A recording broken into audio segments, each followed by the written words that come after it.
Hello dear kids, इस video में बच्चों हम लेसन 2 वर्ण विचार पढ़ेंगे।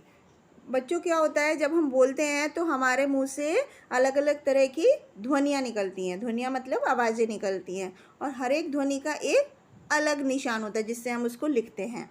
तो ये जो विशेष चिन्ह होते हैं, अलग निशान होते हैं, इनको हम वर्ण कहते हैं। तो ये भाषा की सबसे छोटी इकाई होती है। जैसे कि आम कहने पर क्या होता है, हमारे मुंह से क्या क्या आवाज़ निकलती है, आ, म प्लस अ, ये 3 ध्वनियाँ निकलती हैं। तो इन ध्वनियों को ही हम वर्ण बोलते हैं। तो परिभाषा क्या हुई बच्चों, भाषा की जो सबसे छोटी इकाई होती है उसको हम वर्ण या अक्षर बोलते हैं। और वर्णमाला क्या होती है, जब कई सारे वर्ण एक पहले से डिसाइडेड क्रम में लिखे जाते हैं। क्रमबद्ध समूह मतलब कि उनकी सीक्वेंस डिसाइड होती है कि किसके बाद कौन सा अक्षर आएगा। तो वर्णों के क्रमबद्ध समूह को हम वर्णमाला बोलते हैं। अब हम बच्चों पढ़ते हैं वर्णों के प्रकार कि वर्ण कितनी तरह के होते हैं। वर्ण 2 तरह के होते हैं, एक तो स्वर और दूसरा व्यंजन। तो बच्चों पहले हम स्वर समझते हैं कि स्वर क्या होते हैं। जिन वर्णों को बोलने में किसी दूसरे वर्ण का सहयोग नहीं लेना पड़ता उन्हें हम स्वर कहते हैं। जैसे कि हिंदी वर्णमाला में हमारे 11 स्वर हैं, अ, आ, इ, ई, उ, री, ए, ओ, औ। ये 11 स्वर हैं जिनको बोलने के लिए हमें किसी दूसरे वर्ण का सहयोग नहीं लेना पड़ता। और व्यंजन क्या होते हैं बच्चों, व्यंजन होते हैं जिन वर्णों को बोलने के लिए, उच्चारण करने के लिए हमें स्वरों का सहयोग लेना पड़ता है, उन्हें हम व्यंजन कहते हैं। हमारी हिंदी वर्णमाला में कितने व्यंजन होते हैं, 33 व्यंजन होते हैं। जैसे कि क वर्ग में होता है क, ख, ग, घ, अंगा। और च वर्ग में होता है च, छ, ज, झ, इया। इसी तरह से ट वर्ग होता है ट, ठ, ड, ढ, ण। और त वर्ग प वर्ग अंतस्थ य, र, ल, व। और ऊष्म क्या होते हैं श, स, ह। इस तरह से 33 व्यंजन होते हैं हमारी हिंदी वर्णमाला में। तो बच्चों एक होता है संयुक्त व्यंजन। संयुक्त का मतलब क्या होता है, जब कोई चीज़ किसी 2-3 चीज़ों को मिलाकर बनती है उसको हम संयुक्त व्यंजन बोलते हैं। तो हिंदी में 4 संयुक्त व्यंजन हैं जो 2 व्यंजनों से मिलकर बनते हैं। जैसे कि क और श मिलके क्या बनता है, अक्ष, श क्षत्रिय वाला। त और र मिलके क्या बनता है, त्र त्रिशूल वाला त्र। ज और इया मिलके क्या बनता है, ज्ञ ज्ञानी वाला ज्ञ। और श प्लस र बन के क्या मिलता है, श्र मतलब परिश्रम, श्रम वाला। अब हम नेक्स्ट पढ़ते हैं अयोगवाह। अयोगवाह क्या होता है बच्चों, अंग की बिंदी हमने पढ़ी है और अह हम विसर्ग बोलते हैं और अंग को हम अनुस्वर बोलते हैं। तो इन दोनों को हम अयोगवाह कहते हैं। इसके बाद बच्चों हम मात्राओं को पढ़ते हैं। मात्राएं क्या होती हैं, तो व्यंजन के साथ जब स्वर जुड़ जाता है तो उस स्वर का रूप बदल जाता है और इसी बदले हुए रूप को हम मात्रा कहते हैं। जैसे कि स्वर है आ, तो मात्रा इसकी होगी आ का निशान। तो व्यंजन स है और उसमें हम आ की मात्रा लगाएंगे तो मात्रा सहित हमारा क्या व्यंजन बन जाएगा, सा।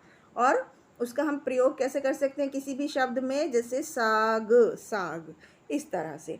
और ई स्वर में इसको हम कैसे दिखाते हैं, छोटी ई की मात्रा से दिखाते हैं। और जब किसी व्यंजन के साथ मिलकर ये हो जाता है सी, जैसे स के साथ मिलाया तो सी, और इसको हम किसी भी वर्ड में प्रयोग कर सकते हैं जैसे कि सिल।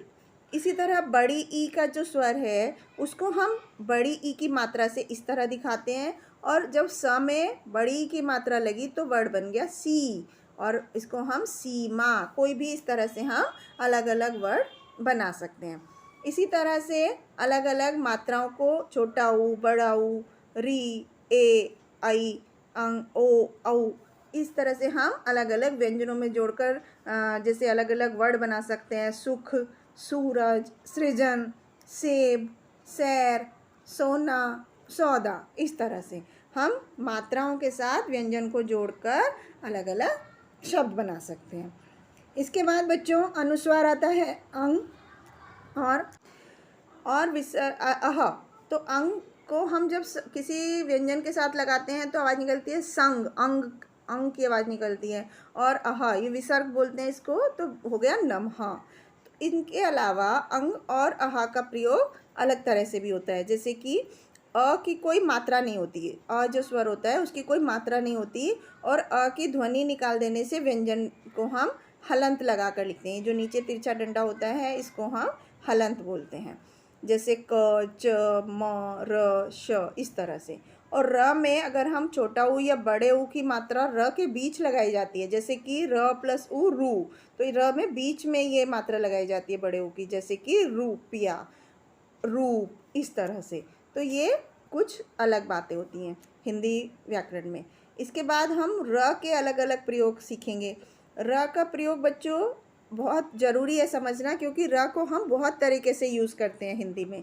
जैसे र अक्षर की ध्वनि यदि दूसरे व्यंजन से पहले आती है, र अक्षर की आवाज़ अगर दूसरे व्यंजन से पहले निकल रही है तो उसे उसके शीर्ष पर लगाते हैं, जैसे कि कर्म, तो म से पहले आई है तो कर्म म के ऊपर लगेगा, कर्म, इस तरह से। और जैसे कि इसके और भी उदाहरण है, गर्म, शर्म, पर्वत, बर्फ, तो जिस व्यंजन से पहले आती है उसके शीर्ष पर हम इस मात्रा को लगा देते हैं। इसके बाद अगर हम शब्द सरल शब्दों में कहें, सिंपल शब्दों में बोले, तो बोलते समय आधा र जहाँ पर आवाज़ आती है उसके अगले वर्ण में हम सांप के फन की तरह लगा देते हैं, जैसे इस तरह से हम लगा देते हैं। उसके बाद नंबर 2 है, यदि र की ध्वनि पूर्ण रूप से आती है, पूरी तरह से आती है, तो उसे अक्षर के नीचे लग जाती है, जैसे प र साद, प्रसाद। तो प र साद, र पूरी तरह आवाज़ निकल रही है, तो इसलिए हम प के नीचे ऐसे डंडा लगाकर प्र पढ़ते हैं इसको, प्रसाद, इस तरह से। इसके कुछ और उदाहरण हैं, जैसे कि ग्राम, क्रम, प्रसन्न, ब्रज, इस तरह से। इसके बाद हम बिना खड़ी पाई वाले व्यंजन, जैसे ट, ड के साथ प्रयोग होने पर र को इनके नीचे उल्टे वी के तरह लगाते हैं, जैसे कि इस तरह से, जैसे ट्रक, ड्रम, इस तरह। अब तो बच्चों हमने इस लेसन में क्या क्या चीज़ें पढ़ी, अब हम उन पर एक नज़र डालते हैं। सबसे पहले भाषा की जो सबसे छोटी इकाई होती है उसको हम वर्ण या अक्षर कहते हैं। उसके बाद वर्णों का जो क्रमबद्ध समूह है, मतलब उनकी जो फिक्स सीक्वेंस है, उनको एक ऑर्डर में, क्रम में लिखा जाता है फिक्स, उसको हम वर्णमाला कहते हैं। और वर्ण कितनी तरह के होते हैं? वर्ण 2 प्रकार के होते हैं, स्वर और व्यंजन। इसके बाद व्यंजन के साथ जुड़ने पर स्वर का रूप बदल जाता है, और उसी बदले हुए स्वरूप को हम क्या कहते हैं? मात्रा कहते हैं। तो इस तरह से बच्चों हमने सीखा कि वर्ण या अक्षर किस तरह से हम हिंदी में प्रयोग करते हैं। Thank you.